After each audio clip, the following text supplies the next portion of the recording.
Welcome to Inspired Caregiver with me, Michelle Magner. This is the podcast where people who are helping out their older family members come for information, tips, and inspiration on how to make their journey easier. Enjoy this episode of Inspired Caregiver.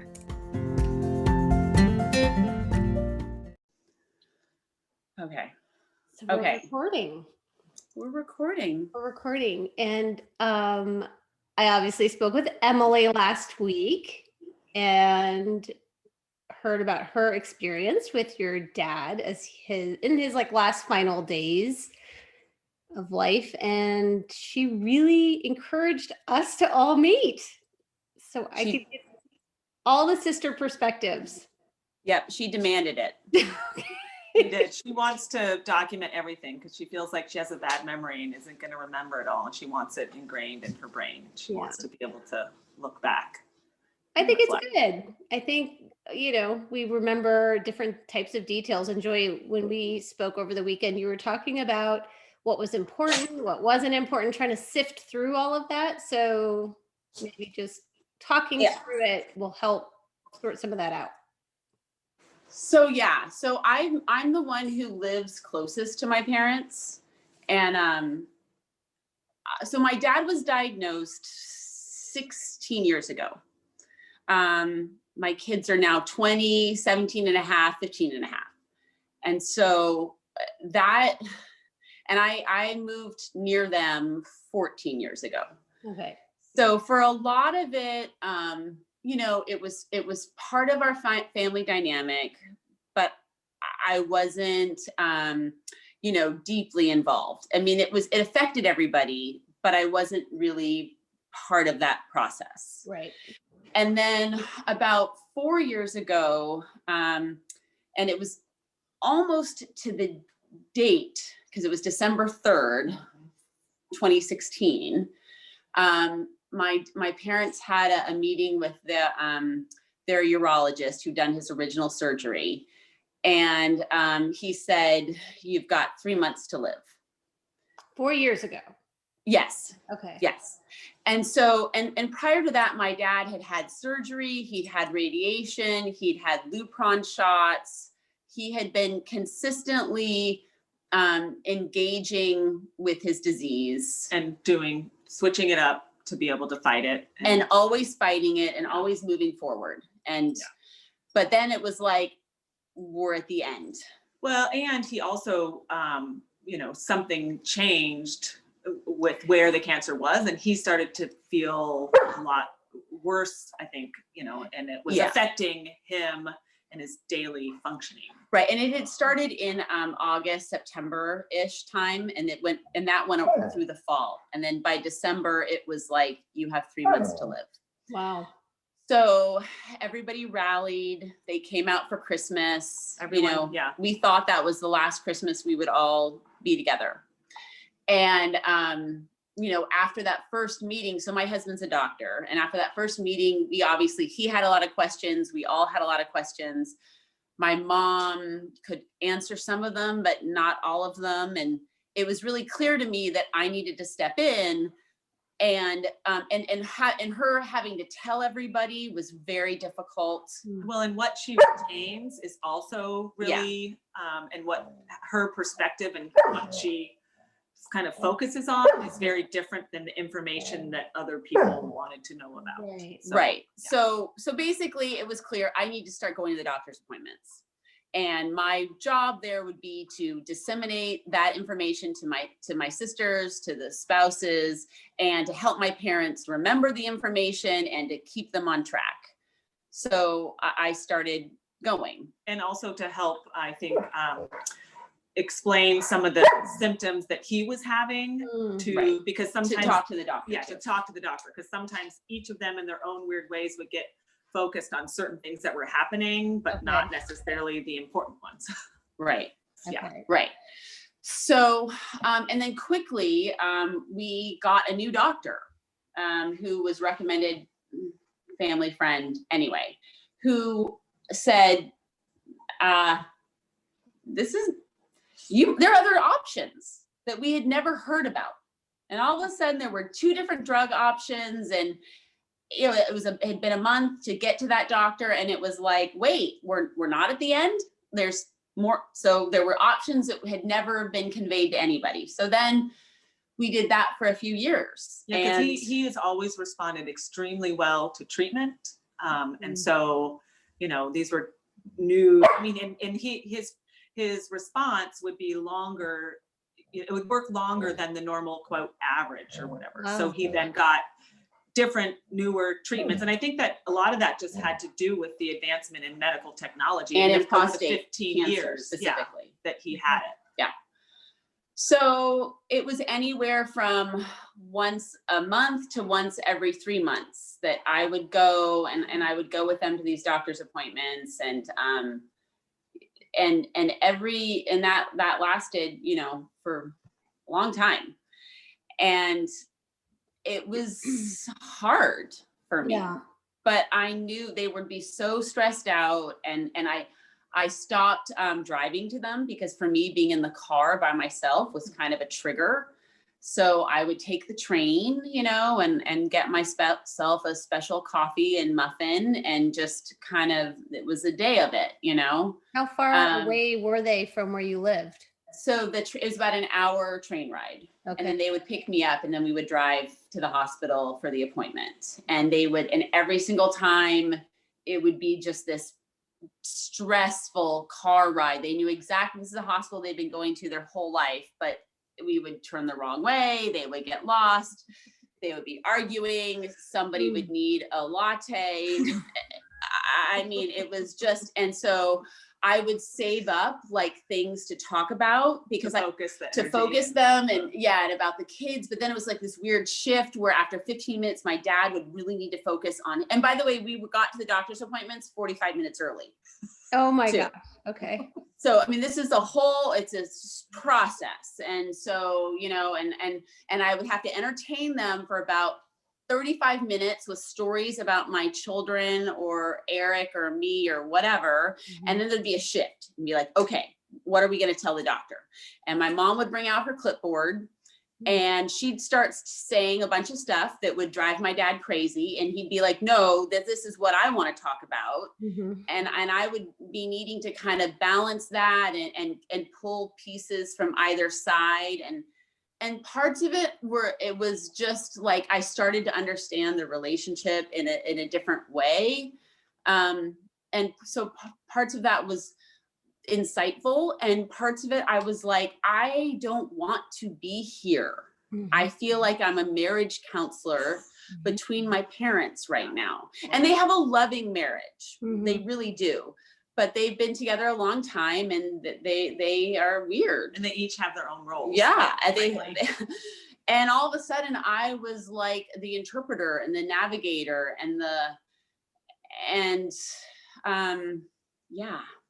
I don't know. I don't think there's anything that could have been done differently about that, but somebody had to be there, because then you would revisit things that with them and with the rest of the family, of information being lost and information being remembered. And it was a lot of information, like a lot. So like a lot of bandwidth was required on your part. Yes. Yeah. Yeah. And so every New Year's, I'd think to myself, okay, this is the year my dad's going to die. And I'm going to like be there, and I can do this, you know? And then like around July or June or May or whatever, it'd be like, well, he's not dying this year. And I'm like distracted, and shit's going down. And now I'm doing this and I'm doing that project. And I would kind of forget like that was supposed to be my goal or my focus or whatever. It would fall by the wayside, you know? And then like come into the winter months, often when he would start, a new problem would crop up, and it would be like, okay, this is going to be our last Christmas together. This is going to be, you know, and I'd make that resolution, and I would dig deep, and then it would be like another year, and it was just like Groundhog Day. It was just crazy until I was almost numb. And so about a year I see. So at this point, my timeline is really off. When he started chemo? But about a year and a half ago, yeah, things were bad again. And my firstborn was going off to college. And I was like, okay, I need a tattoo. Because I mean, I'm 48, okay? Like this is how I need to go get a tattoo, because if I can get a tattoo, I can do anything. and my husband hates tattoos. Okay. And I thought I had told him I was getting a tattoo, but apparently I didn't really convey that. So my family was a little bit shocked when I came home with a tattoo. I didn't even know she had a tattoo. And I looked at her feet one time and I was like, you have tattoos on your toes. Yeah. Like, oh yeah. I was like, oh, okay. Yeah. So I don't know. But clearly she did it for herself. I did. No one else. No, and that's exactly who you should get a tattoo for. Yes. Yeah. I realized later when I stopped breastfeeding my baby, I went out and got my belly button pierced. Okay. So I do have a habit, I guess, of doing something kind of off. I mean, I don't drink, I don't smoke, like I am boring. Yeah. But I do have kind of a reaction of a need to like make something physical and something permanent when I need to mark some milestones and when I'm shifting gears to it and I need to do something kind of challenging. Yeah. So I reminded my husband about the belly button pierced when he was confused about the tattoo, which I don't know that the logic flowed for him. But so when we were growing up, we always said the Desiderata, and it's a poem, and my dad had we memorized it with him, and it's like we said it at our weddings, we've said it at the births of our children, and one of my favorite passages is that you're a child of the universe, no less than the trees and the stars. And whether or not it is clear to you, no doubt the universe is unfolding as it should. Mm. So I had to go get a no doubt tattoo, which is a little bit hard to explain. It's not for Gwen Stefani. Yeah. You might appreciate it though. But it was my reminder of like, things are happening the way they're supposed to happen. And as a woman, we doubt ourselves too much. Yeah. And that was something I said to my daughter a lot when she was at that first big milestone of applying to colleges and thinking about her future. And I would say, no doubt the universe is unfolding as it should became no doubt for us. Mm. So, yeah. It's so good. Yeah. So I guess, we each deal with things in our own way. About 6 months later, though it wasn't quite finished, I did get a second tattoo. So that kind of completed it, but that's different. Anyway. So I knew that we were getting closer because stuff was starting to get more intense with him. And I knew that it was coming. But again, like last year, it was like, this is a year. And I mean, we made it the whole year. Yeah. And he did all these clinical trials and he's a fighter and he wanted to keep going and fighting and going. And, but he also, about a year ago, I started thinking he's not my dad so much anymore. Mm. Like the cancer had kind of taken over his existence, like what they could do, things he loved, he just couldn't do projects anymore. He couldn't, it was just, so there was a slippage there, but, but they were still happy, but it was getting harder for me to understand why he was making some of the medical choices he was making. Because they did start to have a huge physical impact on him. Yeah, he got nephrostomy tubes because his bladder had tumors and his kidneys were shutting down. And so, you can't swim anymore. You can't shower easily and you have to have bandages changed and the tubes have to be exchanged every 12 weeks. And it's a lot. So I had driven him not those different appointments when my mom was traveling or something. And I could see the toll it would take on him to gear up and go and to be picked up and stuff like that. But it was all, it was what they seemed to want. Well, and, he would also think about these other medical procedures that like for, his eyesight, because. Oh, he wanted to have cataract surgery. Because, and we're like, really? Is that really a priority right now? I don't know. And we're all thinking, what? Okay, Yeah. you can, let's just work on this right now and not. Yeah. So there was like, he was such a forward thinker all the time. He was such a doer, such a planner. Sometimes I worried that he wasn't enjoying the moments, but that like energy like carried him so much further than he was supposed to go. Like and it really, I'm going to jump ahead here for a second, but I had this thought on Wednesday of last week when I had to leave. I mean, I wanted to leave, but I had to make myself leave him.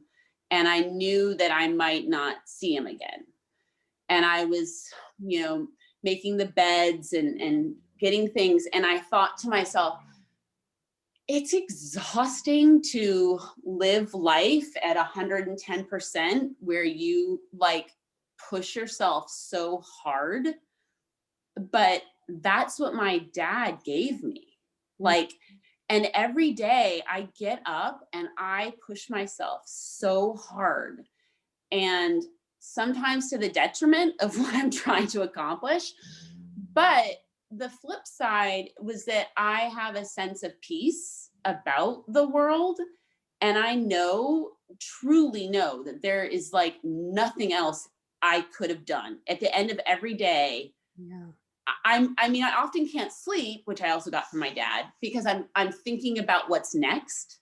But I know that I kicked ass that day. I'm never lying in bed regretting that day. Yeah. I just can't sleep for what I need to do tomorrow. And so when I drove away, I just thought, that you've given me peace, because I know I did it. And like here, the way I live on earth, I knew for him, he was at peace because that's how he lived. And so I didn't feel bad for him, even though, we weren't quite at the end, but I knew. So anyway, I can't even remember why I jumped to that, but I just remember having that thought. And I think that because when they exhausted every medical option they could, that it was easier for them to go into hospice. In fact, the day we got the phone call, then it switched, COVID pandemic protocols, all the appointments are now virtual, right? And so I'm on a conference call with the doctor, and I'm at the dog park, and I had purposely gone to the dog park because I knew it was going to be a bad phone call, because I knew he was bad. Like it wasn't official yet, but I knew he was bad. Yeah. And I wanted to be somewhere in my happy place and distracted.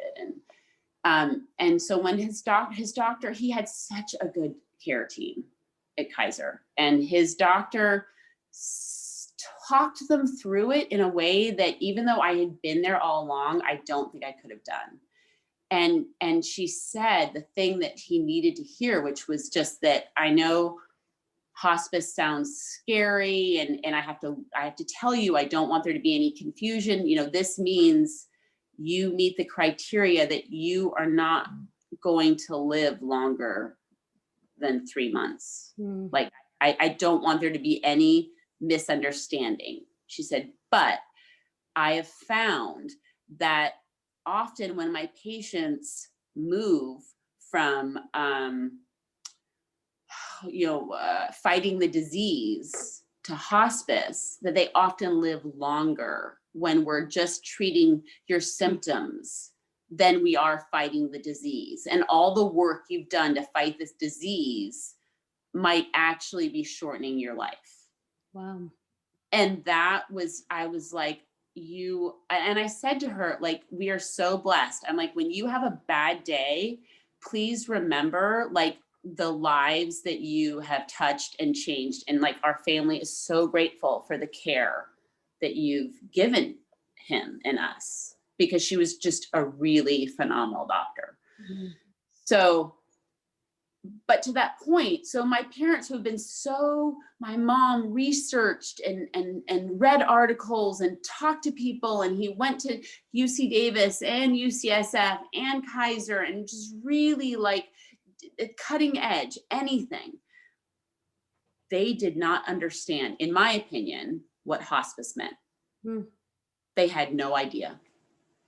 And I think you can understand a definition and not understand a reality. So they were not stupid, but when they and so then, we hung up with the doctor and we had the debate about, well, where are you going to be? Are you going to be in Berkeley? Are you going to be up at the cabin? Like the pros and cons. And I just said, they're equal, and I will support wherever. And, because there's a remote location, but then there's where he's happiest.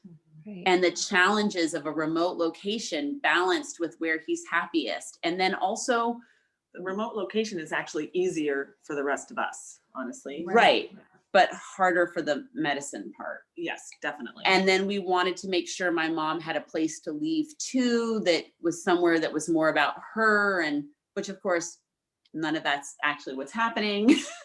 So whatever, but it was just, and I just said, I support you guys, and they seemed like they were really thinking about it, but no. Well, I feel like there's a couple of key, really important things that you should be discussing about in hospice that are really difficult conversations that they didn't have, and that during when he was actually physically dying made it more difficult to deal with. But I just don't think they could have had those conversations. And, was it right or wrong? No. It was what it was, and we had to deal with it. But, going to be some discussions that I'm going to have with my husband going forward. Yeah, definitely. So, What were the things?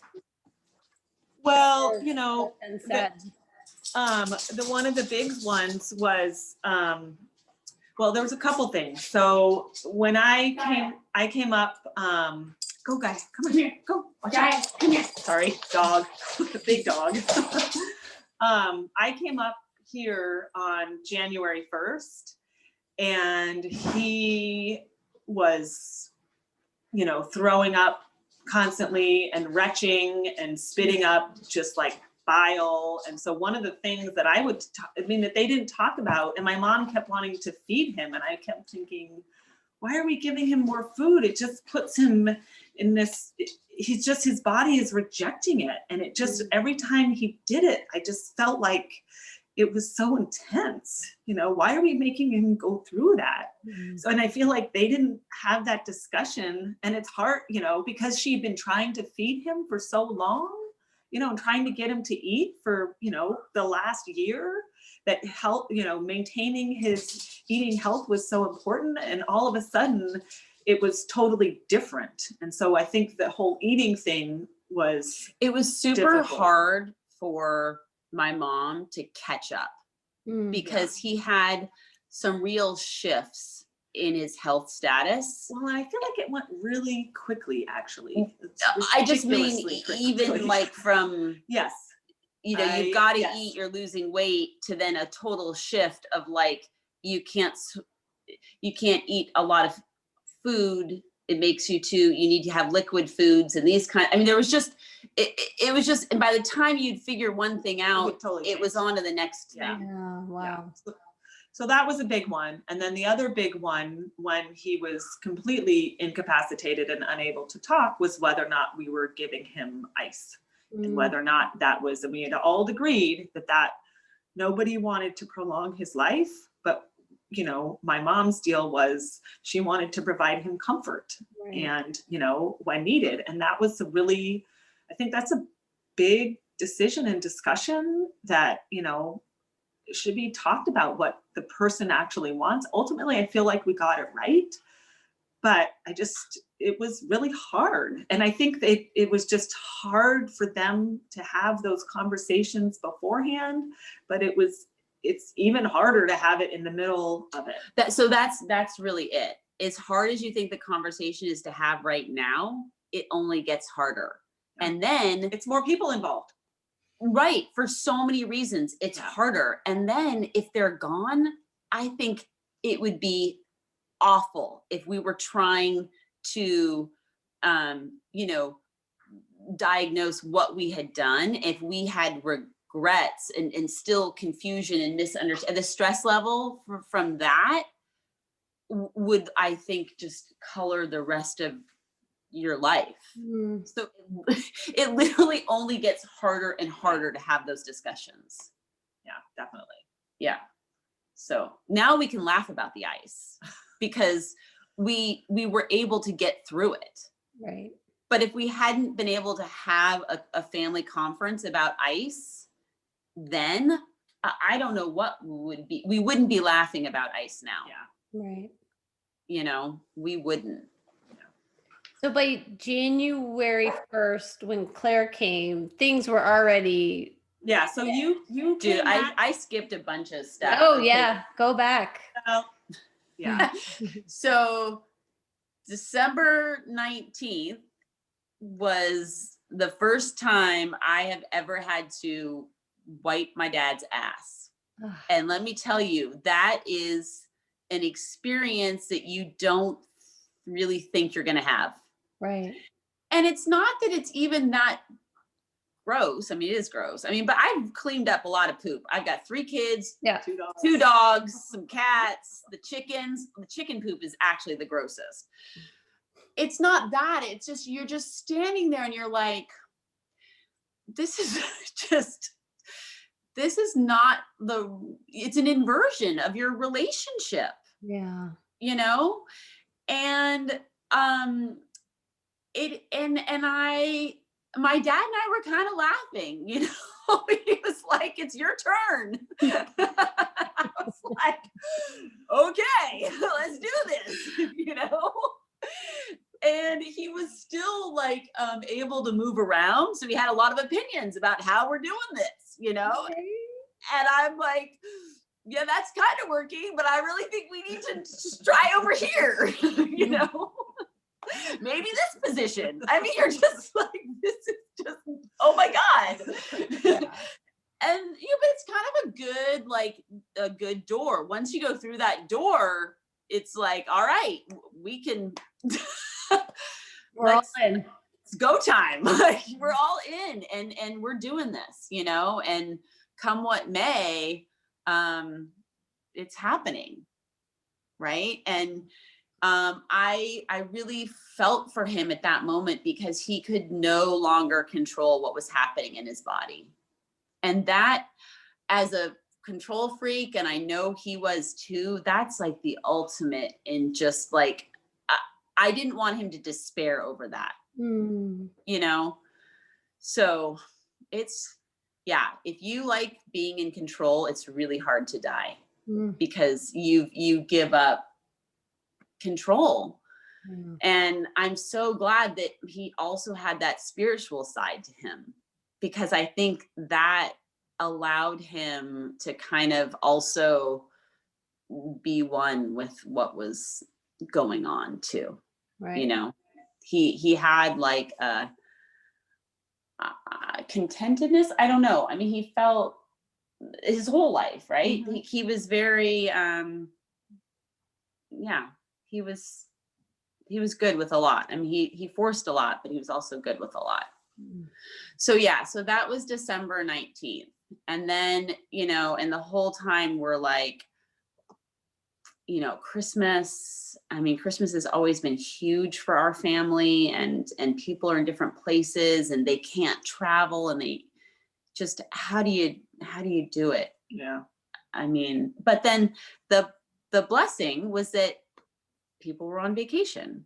My kids weren't in school. Like, my husband was around and he could jump in and take care of them. You know, my daughter was home from college. Like, she could be part of it. Like, there were so many things that happened because of that. It was December also that like, I'm so grateful to, that I don't know that I would change any of that. But that week of Christmas was one of the worst weeks of my life. I mean, I would go to bed at night and just cry. Yeah. And there was nothing my husband could do, you know, because I could get through the day and I could get through all the stuff that had to happen, but I would get under the covers at night and just cry. And he'd have to sit there next to me, you know. She's at it again. Yeah, he's like, here we go, you know. And but I mean, you know, thanks, honey. But yeah, so it was almost a month from when he went on hospice to when he passed. But one of the things that I think is also really important to talk about is, you know, we're all we know this is coming. We don't know exactly when. We're trying to get together, yet we're trying to follow all the COVID guidelines and not do crazy stuff. And we're all stressed about different things and we're not getting together, and we are, you know, and so I think that was something that was stolen from us, to have us all be together, because I drove down for Thanksgiving and we all kind of quarantined here, but my sister didn't come out. And honestly, I didn't want her to, because I was worried about what was going on in New York, and to have her bringing whatever. Mm-hmm. But then she came out in December, yet I didn't come down in December. And so, I mean, all of them, they were really meaningful. And I think everyone, you know, had a good time and was able we had some really good moments. But and even with how everything is panned out for the last 11 days, you know, I think all of us have connected and been able to be able to be there as an emotional support for everybody. But we haven't actually all been physically together, which, you know, just, that's hard. Yeah. So I do feel like that. And honestly, I also feel so grateful that we have this space that's outside, that there's a lot of outdoor area where we can go when there's not a lot of people. And so we were able to still go through his condition and death on our own terms, whereas other people don't have that luxury right now. Yeah. And so that I'm just so, so grateful for. Anyway. Yeah. Well, that's privilege. Yeah. You're absolutely right. That is privilege. Yeah. And I think that's something lots of people have struggled with in 2020. You know, what is your privilege? How do you use it? And, you know, what do you do with it? So in this case, I was happy to have it. Yeah. But I just was struck by, like, what if you don't have health insurance and you decide to go on hospice and nobody's sending you 5 boxes of diapers and wipes and chucks that just show up at your doorstep from FedEx? You know, we had so many deliveries of things that felt like impossible to get. But the fact is, we had health insurance to get them at all. Right. You know, and at one point my mom said, the people, you know, because there was a hospital bed delivered, there was oxygen delivered. You And know, when it happened, it was able to come, and my mom's like, they're so nice. And my daughter says, well, there's a little bit more writing on this than an Amazon delivery.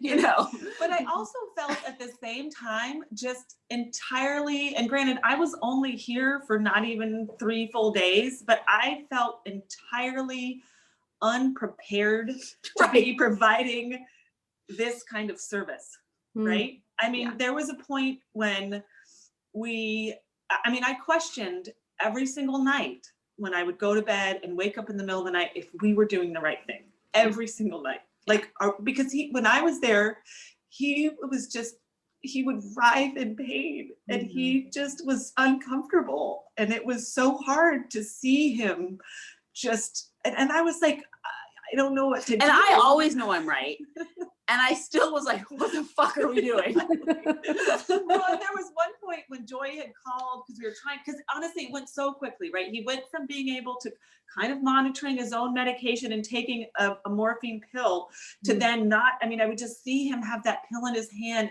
and he just would like psych himself up to try and take it and swallow it. He just couldn't. He would, and the other little pill for cramping, that one was okay, but he would just try to psych him up. And then he was throwing up so much. I was like, is that thing even getting in there? And is that staying? And then, so it was like, is he getting the medication that he needs? So then we switched to the liquid morphine, but then it was, you can't give it to him as frequently. So you're having to do his whatever dosage differently. And then there was one point where we called to try and see how much we could give him. And Joy found out that we could do 10 to 30 milligrams or something. And I looked at the thing and I was like, what? We've been giving him 0.25. Like I had a moment of sheer panic. Like, are you kidding me? And then I realized it was just a units thing. It was the milliliters, like it had on the syringe, the milliliters and the milligrams on the other side. And I was like, oh. And my dad was like, nobody come near me until you guys square this away. I was like, yes, I mean, it was just like, what the hell? And we, just like little things like that just question everything that I felt like and it was changing so quickly that, and I also feel like, because it happened over the holidays, while the nurse was still coming once a week, the hospice service wasn't actually coming the full 3 times a week. So that was kind of challenging. We had 4 visits. Yeah. So that they were, I think in the month. Yeah. So that made it, because the slots were Tuesdays and Fridays. And then Friday was Christmas, and then Friday was New Year's. And so he was only being seen once a week instead of 3 times a week. Yeah. So when I got there on the 1st, he went from going from his chair into bed every day to then us getting a bed and him not being able to get out of it, to him like talking with me and saying some funny things that didn't necessarily make sense, but fully conversing. And, I remember there was at one point, and I'm wearing a, N95 mask in their house. And at one point he said something and I kind of made a funny face because I was like, what is he talking about? And he goes, don't look like that. That look didn't get past me. And I was like, oh, sorry. But yet one time he told me, he's like, I just thought you should know your breath stinks. He's like, I just thought you would want to know. And I was like, It's like, Papa, I don't think you can smell my breath through this mask. And he goes, you're probably right. It's probably my own breath. Just like little weird things like that. And then when I left, he had this like resurgence of activity, of energy to see his neighbors that he loves and to see my sister's kids. And then the next day to not being able to like talk. And totally converse. Incoherent. Yeah. And it was just, and we're trying, and then yet that morning, this was very defining for me, is the nurse came and saw him and said, his vitals are really strong. His vitals have not changed. You could go this for 3 more weeks. Yes. So that's, So I'm like, holy crap, how are we going to be able to survive the logistics of it alone? And we're trying to get help to aid help to come in every single day, but we haven't gotten that sorted out, and they're not coming on the weekends. And so how is it going to physically work with who's going to cover what? And Emily's coming in, and then Joy can come back, but Joy can't come the next weekend. So, okay, I was going to go down the next weekend, but really I'm going to change it to the weekend after that. And I remember Joy saying to me, this could really be that we need to prepare for a marathon and not a sprint. I'm like, well, this is a really fucked up race, because guess what? They don't tell you, you're kind of preparing for it for your whole life, but yet you don't know when it's going to happen. And they don't tell you what kind of race it is. And by the way, you have to do it while crying and with a mask on. I mean, it's just like, it's really intense, you know? And I remember feeling after I left that, you know, I just needed to be there emotionally for both of my sisters, because I remember being there and it was so stressful and just, you know, we were able to get release by talking to each other about what was going on, and just talking about what was going to happen. You know, just making those decisions sometimes are really hard, and being able to talk to someone about it. And, but it's hard to be fully engaged when you're, you know, 1,000 miles away. Right. Yeah. So. And you're FaceTiming and. Yeah. Yeah. And phone calls and anyway, but yeah. And then, you know, Emily called me one time after Joy left, just absolutely sobbing. And I was like, whoa. Okay, what's going on? You know, and she's like, I can't do this. And I was like, okay, you can do this. And I said, have you been outside today? And she said, I've been inside for 48 hours. And I was like, get your shoes on right now. And she's like, I was like, you're going outside. We're going to go on a walk together. And she's like, but it's raining. And I was like, I don't care if it's raining. Get your shoes on. Do I have to wear socks? I was like, no, you don't actually have to wear socks. Just get shoes on. And I got her outside, and we had been talking for and so they texted a picture of her get up, and I texted back like, is this cabin fever? What's happening? Yeah, so Emily's she's like, she's having a breakdown. I sent her outside.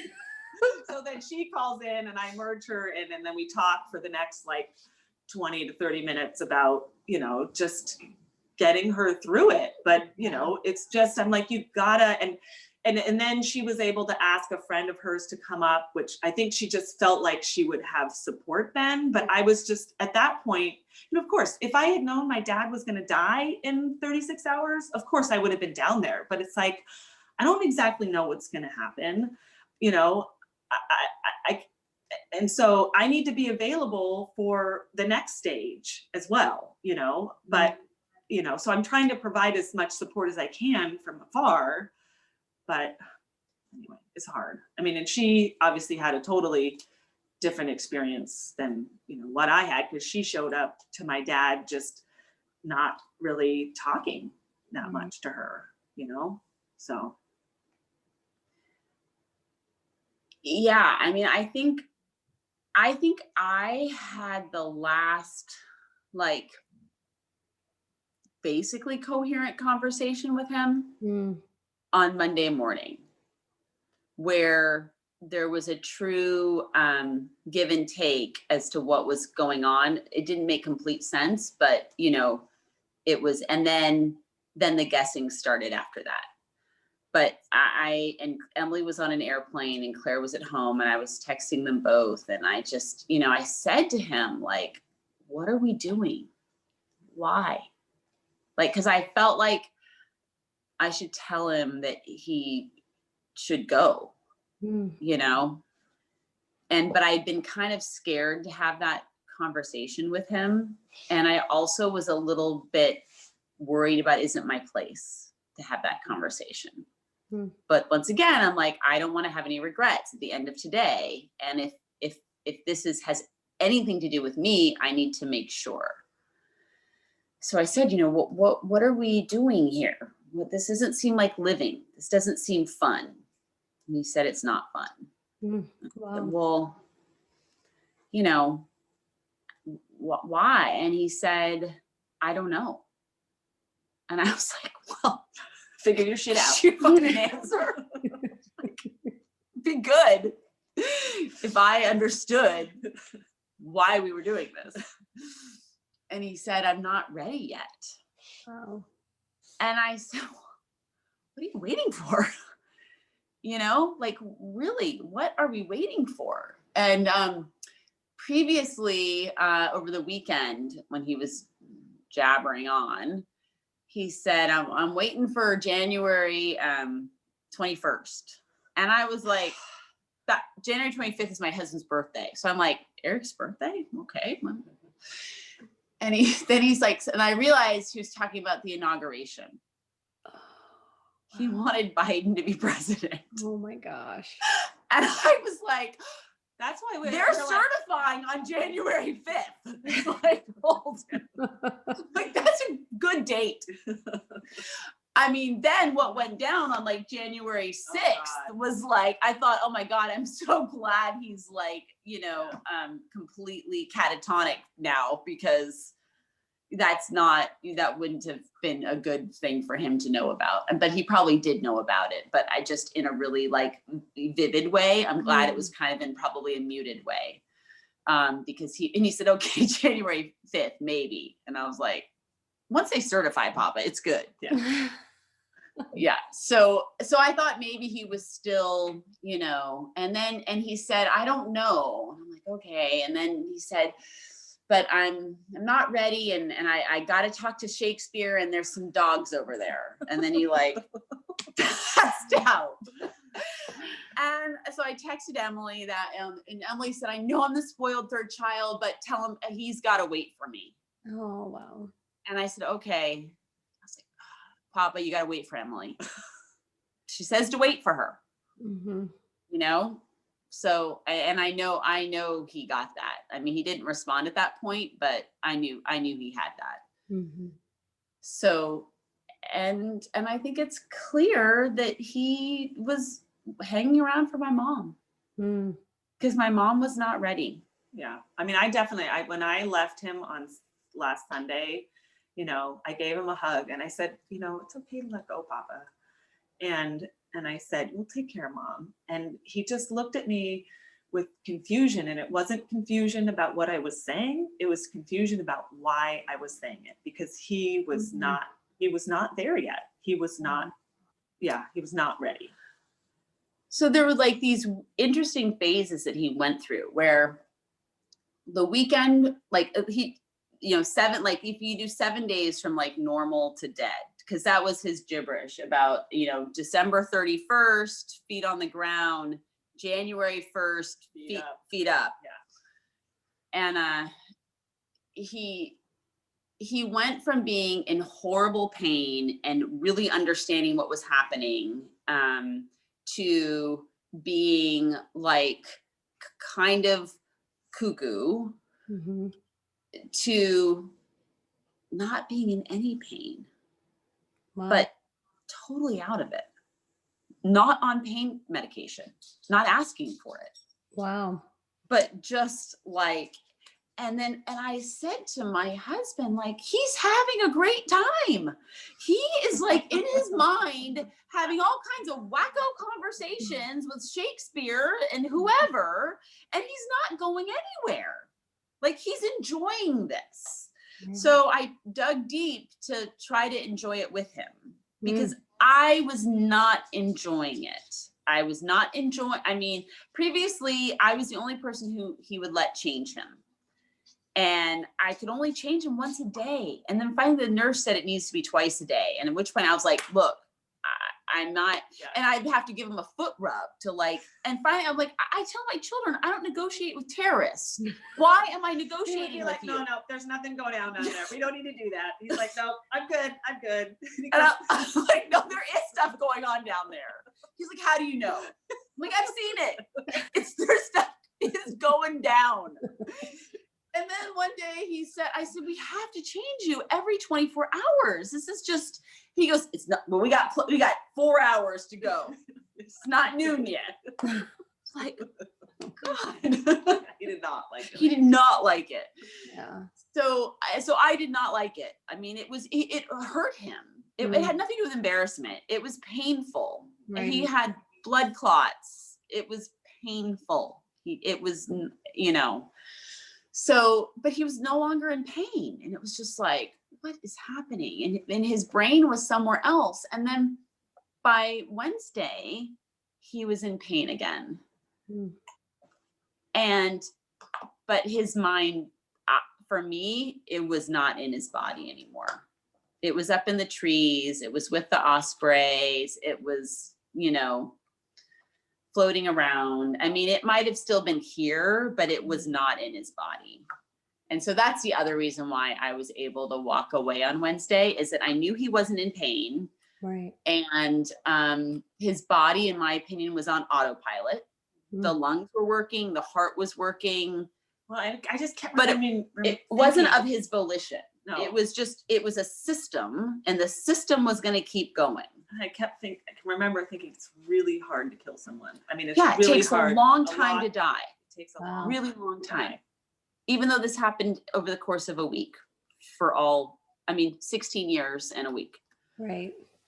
So there's just different ways that you have to deal with each of those phases. Well, and one thing is there was so much stress and emotion, and some of it is really ugly, like looking at his feet that are swollen and they're hot and they don't feel good and they're hurting him, or him just writhing in pain, or him not being able to respond. And, it's so difficult, yet the whole time there's so many different acts of love and compassion that it actually is quite beautiful. I mean, it was one time he was like there, I was sitting with him and I was holding his hand, and he woke up, he goes, "What's happening?" And I said, "Holding your hand." Nothing. He goes, "Oh, feels good." Okay. And he goes, "Okay, 20 minutes, we're gonna do it. Wake me up in 15. And then he's back out. And I was like, I don't know what's happening in 20 minutes, but I'm gonna read my book. I guess I'll wake him in 15. He was still doing. Well, and I've realized that so many different small things that beyond our small family unit, with everyone, just with Emily's friend that came up for the day, and our neighbors who have done far more than any neighbor should ever have to do. Yeah. Plus, I mean, it's just so many little things. And, one of the things that when I was there, I read an email from his sister, and of course I couldn't get through it without crying, but yeah. So my sister had this great idea that people from our childhood should send messages, and anybody from his life. And so she sent out a mass email, and this is her contribution from afar. And so we're getting all these incredible emails. Yeah, but guess who has to read them out loud? They're really hard. Even now, we've read through some of them. I was like, "Yo, go try to read that at dinner and see if you can do it without crying." But they also just make you smile. It's just like, "I don't care. I still love the email." I'm like, "Okay, great. Well, it turns out you want to put them in a book, so hey, it's a good idea. It was a good idea. But those people took that time. And they were part of it. They helped. Yes, they really did, because that was something that you could give him that he could receive in his state, and because the hearing was kind of all he was capable of, and so they were, they're invaluable in my mind. So yeah. There was one point over the weekend where we're trying to get him, it's the 2-hour lead up to getting changed, and the hospital bed's not there yet. And so we're like, fine, when the hospital bed arrives, then we're gonna change you and move you and stuff. And he's like, okay. And my mom had come into the bedroom, and Claire was there, and she was gonna go on a run, and my mom was going to go work out too in the other room, and I was going to sit with him. And so my mom lies down next to him, and he's like, "Why is she so far away?" And she said, "I'm not, dear, I'm here." And she put her hand out, and he grabbed it. And I was like, "Oh, it was so sweet." But then he goes, "Okay, so she's going to take a nap. I'm going to eat." I don't know. He's like, I don't exactly remember what he said. It was. And he goes, and he points at Claire and goes, "And she's going to go swimming." I was like, okay. I was like, right. And then we leave, and Claire's like, "Do I want to go swimming?" I was like, "Yeah, you better go get that river." He processed that everyone was going to do something. And he laughed. And he's like, we all started laughing right when he said it. And then he started laughing. And then he said, "Just don't go far. I need to know where somebody is every 15 minutes, or it's scary." Wow. And I said, okay, I said, I'm going to go get my book and I'm going to sit here on the floor, you know, and I'm not far. I am here yeah. At a different point, I was doing some sit-ups on the floor, and my daughter walked in and was like, "What are you doing?" And I said, I'm gonna do sit-ups, and my dad was like, "You should do one for me." I was like, "Okay, do one for you." And I was like, "I should probably do one for my husband." And then Maren walks in, and Maren's like, "Hey, put me on that list." I was like, "All right, one for Maren, one for Joy, one for, you know." So yeah. It's just there's a lot you can do on the bedside on the floor. Gotta be creative. Yeah, but the other part, back to like all those decisions that you're just doubting and questioning and trying to figure it out, and you're confused, and because a lot of times when you're given the information, you don't need it at that point, and then you need it later. And just specifically about different drugs that help in different ways, and understanding the dosing and the appropriateness and stuff like that. And so Wednesday morning, when he was in pain again, and we were back to debating, should we put this fentanyl patch on him or not? You know, my Emily was just talking, and I looked and I said, you know what, I think we're looking for zebras, but they're just, you know, it's just horses. And she's like, but what are you talking about? But I need to get the tea, but like, what? And I'm like, it's just horses, Em. And she's like, what are you talking about? And so I explained this like medical idiom that, you know, horses and zebras, they have 4 legs. They're the exact same animal, you know, but one is striped and exotic. And a lot of times in medicine, you know, you're looking for that, like, you know, the bizarre reason, you know, the exotic disease with the treatment that's like the miracle cure and whatever. And I'm sure I'm getting this wrong. My husband can fix that later. And it's just horses, you know, it's just dying. There's no magic pill. There's no, you do the best you can. And it's just what it is. Yeah. And you do your best, you know, and you know that you love them and they love you. I mean, maybe before it really went downhill, and I was helping my dad at one point, he said, okay, just for, you know, just know I'm grateful. Yeah. I just a blanket. Thank you. I said, I know, Papa. Like, I know what's in your heart. He's like, okay, because, you know, I can't say it every time. It's fine. I got you. I was like, I got you. I know you're grateful. I know you're thankful. Right? Like, so that's how you get through it. Yeah. And I think that, you know, I've struggled a little bit with and I think Emily has some with some of the suffering that he went through. And I've just kind of come to this realization that, you know what, he was a strong guy, and he went through pain and suffering through raising all of us at different points in his life and different parts of his life. And these minutes of suffering, he wouldn't want it any other way. I mean, we were all at his side at different moments, you know, and so I think that he knew that, and that's really what matters. So that's how I'm processing. So at one point after you were gone, Claire called me, and she's like, they're so weird, but like, talking about our parents, but like they did it right. And I'm afraid I'm not doing it right. And like, they're so wacko, but they did it so right. With their kids. Just with life. Yeah. With their kids, with each other. Yeah. You know, the whole thing. Yeah. And it was like, oh God, you're right. You know, like, I don't know that I'm doing this right. Like, but if they can get it right, why the hell can't we? We can get it right. I mean, we also had a moment where Emily and I, that like the tabs on the diapers is gonna be so much easier, not the pull up, but the tabs is gonna be life changing. And so my sister and I are changing him together. And finally I got help, right? Like, this is no problem. We're trying to put this diaper on him at bedtime, and he couldn't really participate at that point, but he was still in pain.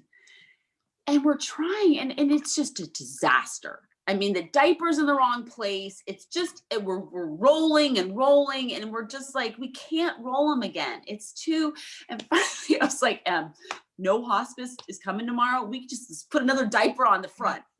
Nobody will see this.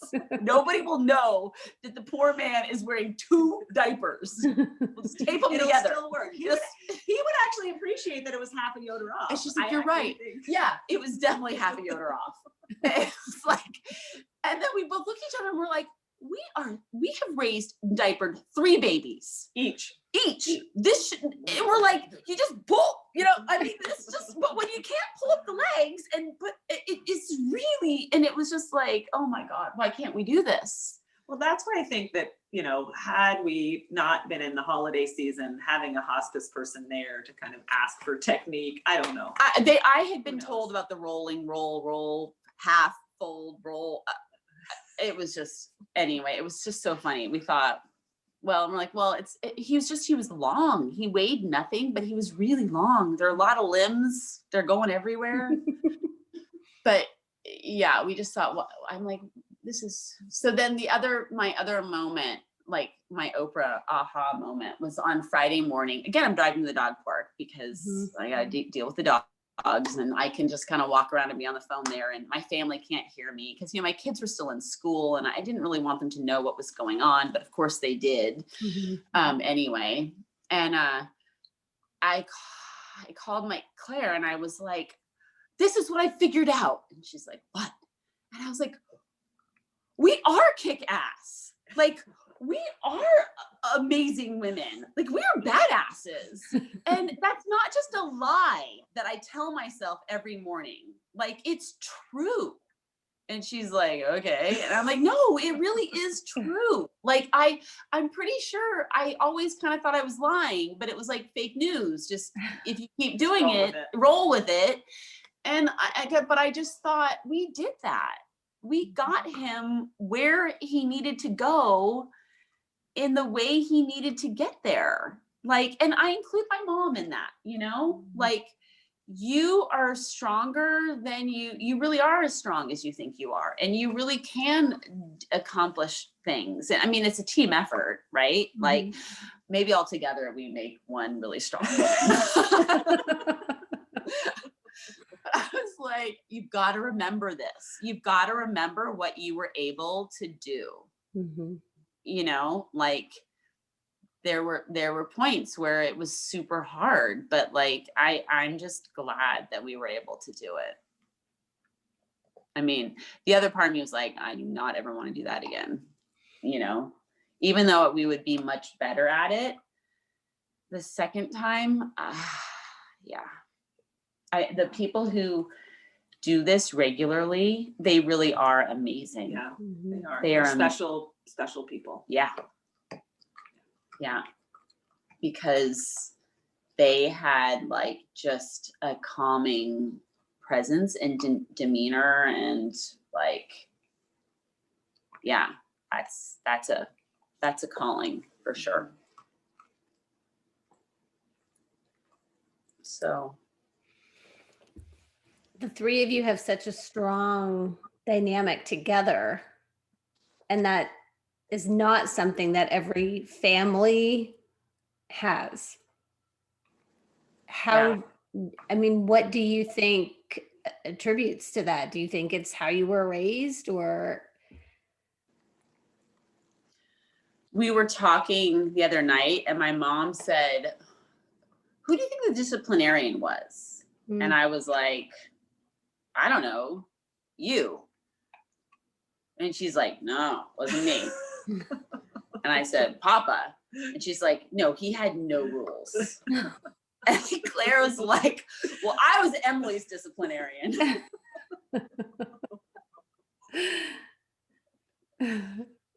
So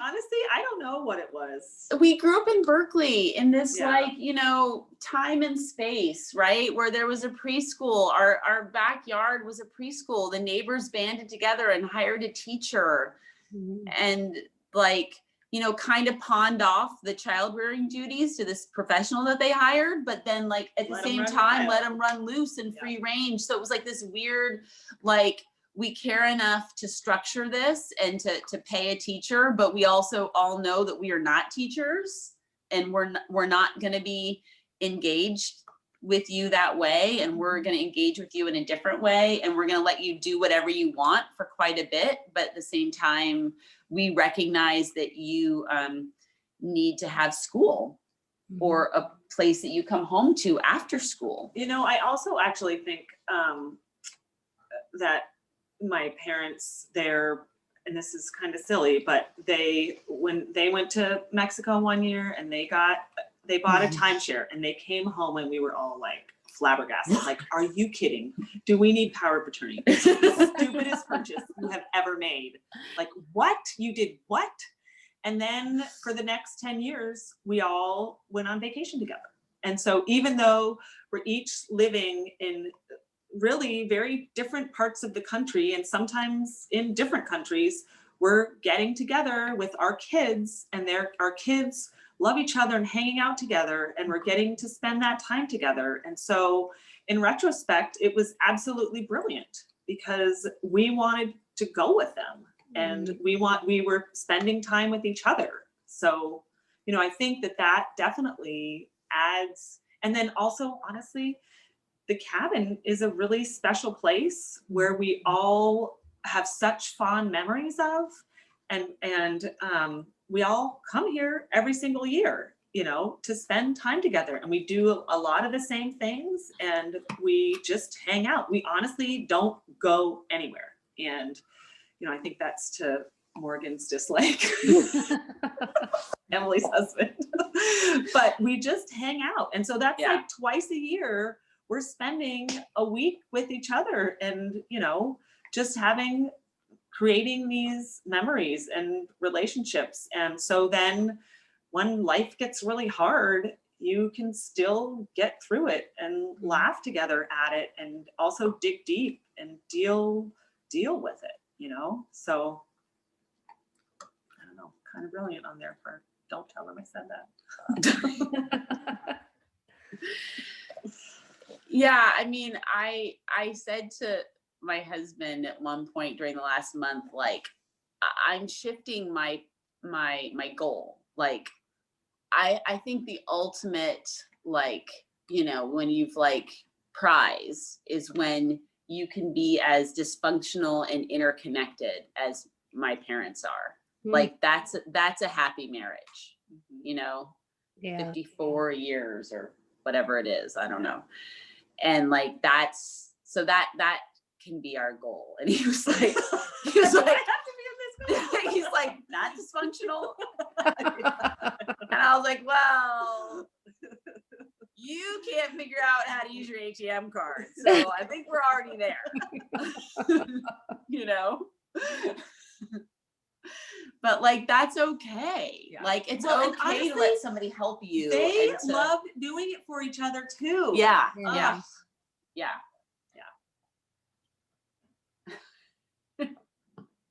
Joy, I think one of the other things that's really impressive is that frequently the person who ultimately becomes that primary family caregiver has a really hard time bringing in outside people. I mean, even though your sisters aren't outside, but you know what I mean? Like calling in the troops or asking for help or saying, okay, it's time for me to walk away.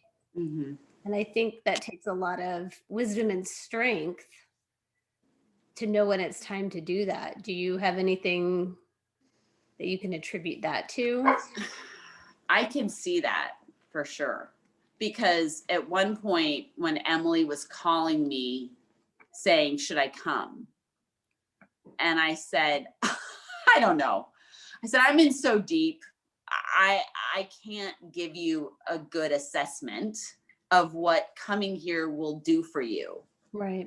you should call Claire and ask her if coming here and suffering through the weekend she just suffered through, if it was like worth it, you know? Yeah. Because I can't tell you. I recognize that I'm so just my sense of normal is off. Mm-hmm. I mean, I never had much of a filter, and that's gone. Mm-hmm. I think I told my sisters at one point, this is why old people say anything. Mm-hmm. Because when you have lived through losing someone you love, you're like, I don't fucking care about the rest Right. of it. Yeah. I have been through something that is far more meaningful than social decorum. And so I don't care, you know, Yeah. I really don't care what people think. But So. I do think that, Joy, you were okay with setting some boundaries with what you were able to do, and the fact that you did need to go home and do some. Yeah. So what helped me set those boundaries, probably not super healthy, but for me, I felt, I mean, my parents had a pretty epic love. Mm-hmm. And my mom had a pretty intense relationship with her siblings and her mother. Mm-hmm. And there were times in my childhood and to now where I felt like she chose them over me. Mm-hmm. And I'm not saying that that's true, but I felt that way. And so for me, making sure that my family didn't feel like I was choosing my parents over them was pretty powerful. So I'm not saying that that's healthy, but that fear of them feeling that way was propelled me when I could do 3 days with my parents, and then I had to go home. Mm-hmm. I actually spent 6 days here. But then I normally I would only do 3 days, Mm-hmm. and then I would go home for 3 days, because I felt really like just I needed to know that they knew that they were being cared for, and they know that I love them, but I needed my family to have me physically there and physically caring for them. I mean, I don't think my family needed this, but I needed it. And so I think in order to pull yourself out and have those boundaries that are absolutely needed, Mm-hmm. You need to think about the other draws and pulls in your life. And you need to honor those and respect those. And my husband kept saying at different points, we're okay, honey. We can, it's like, I got takeout down, you know, like, do you want Thai or Indian tonight, kids? I mean, they were happy. They did not need me. But, and I kept saying, no, I need to be there making dinner for you guys. Yeah. So that need inside of me, whatever the need is for you to make, and I worked out every day. Okay. Even if some days it was sit-ups next to my dad's bed, Mm-hmm. but because I knew that that's what I need to kind of, and I could tell on the days where I let things slide and I didn't work out till the afternoon, or it was kind of a half workout, I tried to be gentle with myself, but I also would make a promise that the next day, no matter what happened, I would not pick up my phone and address something, even if it meant I got up earlier, to make sure that I had that time to work out first, so that I would have the reserve and the energy to do whatever needed to be done for them.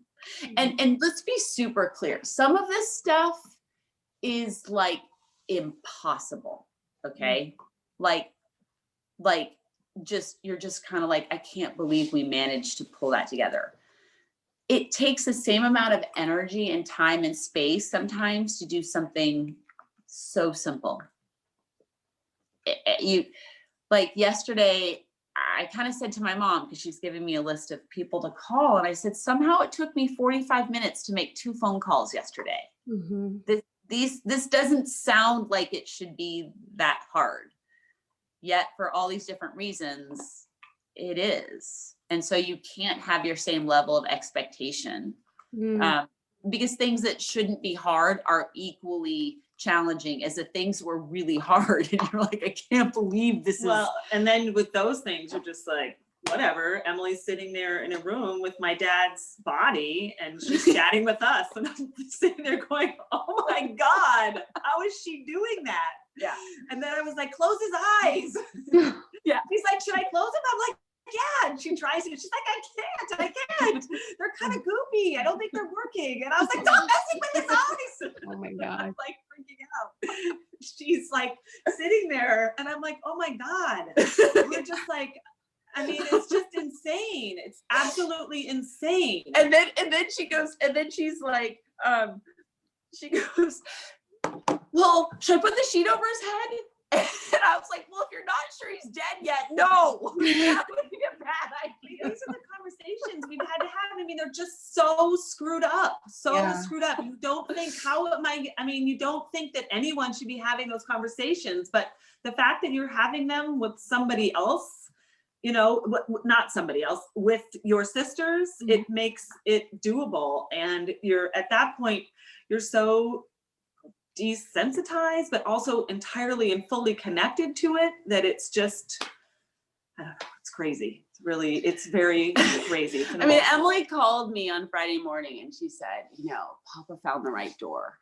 And I said, okay, are you sure? And she's like, I think so. I think he found the door. And I said, why don't you check his pulse? And she's like, I can't find his pulse. I've never been able to find it. I'm like, okay, let's just talk. You know, if he might start breathing again, let's just talk. Yeah. And tell me about what was happening, and you know, I know you're worried about forgetting what's happened, and just tell me. And, you know, so she's talking, she talks a lot. And I'm like, okay, it's been an hour. I think we need to call hospice. And Claire, I think we now need to call Claire. 7:06. Like, it literally been an hour. And I was like, we got to go to this next phase here. Yeah. You know? So she calls. And so I'm like, okay. And she's got me on speakerphone, and, you know, and I'm like, there's the binder. Cause I was the one who knew the numbers that needed to be called and stuff like that. Right. And so she calls and she's talking to them, and she's like, I think he's, I don't know if she was still saying found the right door, or if she said, I think he's passed. I'm not sure what she said to the hospice people. And they're like, well, you same thing. Can you check his pulse? I can't find his pulse. They're like, never been able to. Yeah. And then they're like, okay, well, can you feel his body? Is it warm?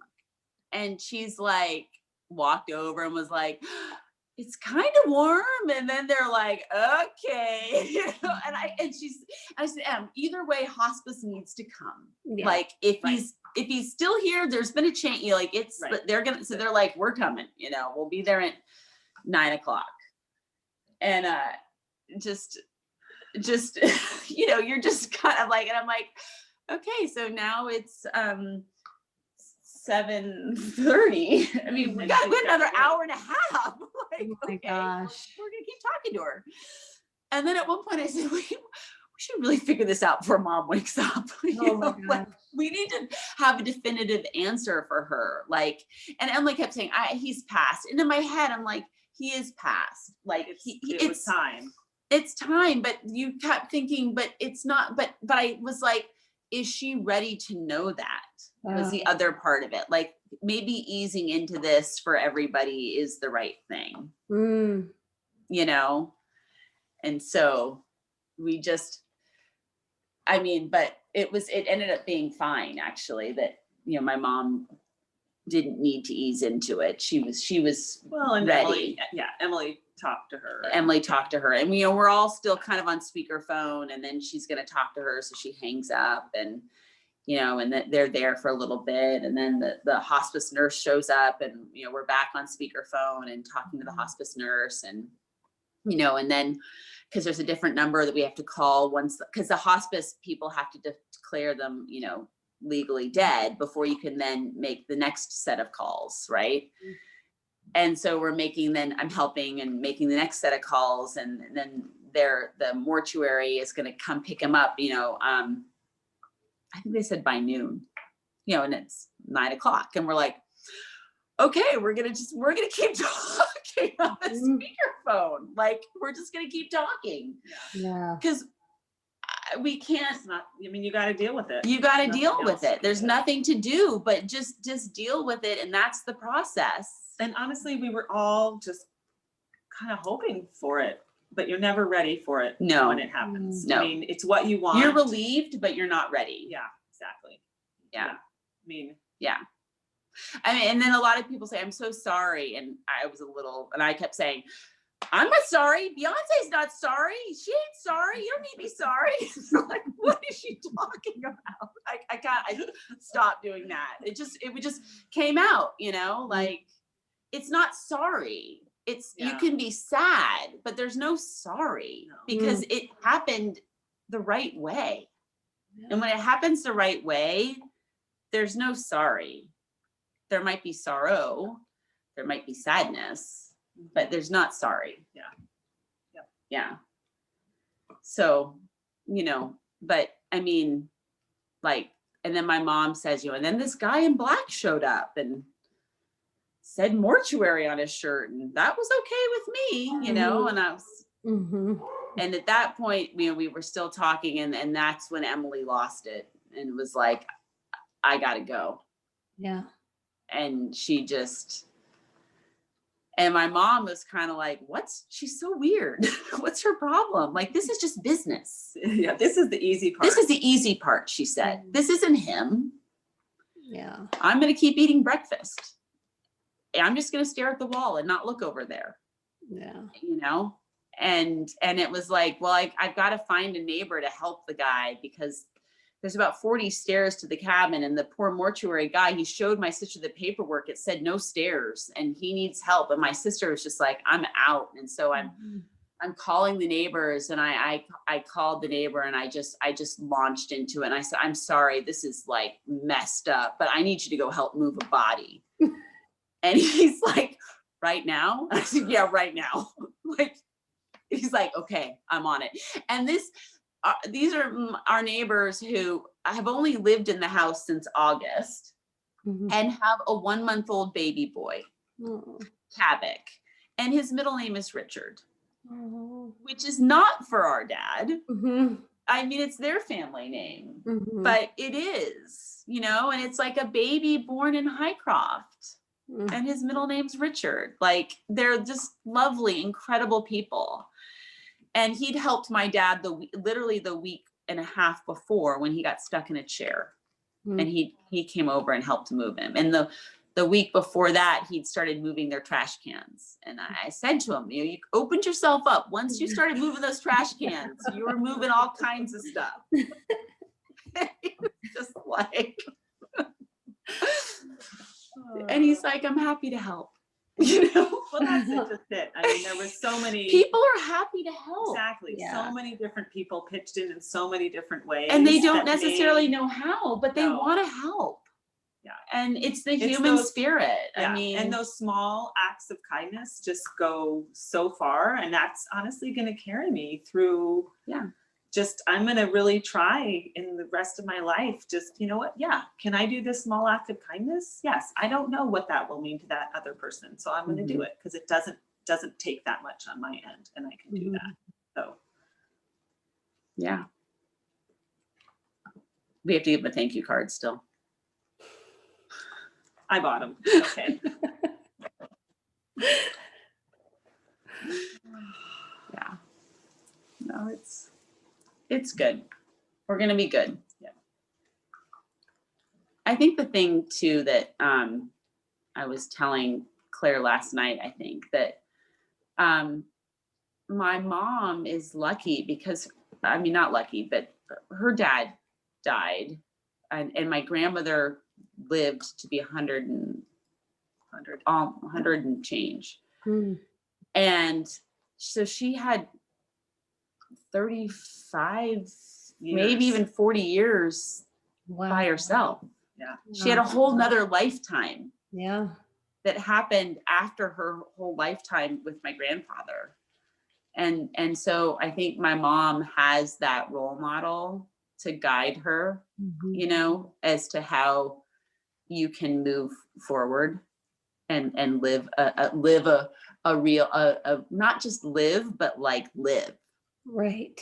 you know, because my grandmother, she lived. I mean, Yeah. she was a character, and she did it, you know, she did it all, and she did it to the fullest. And I have no doubt that my mom is going to do that too.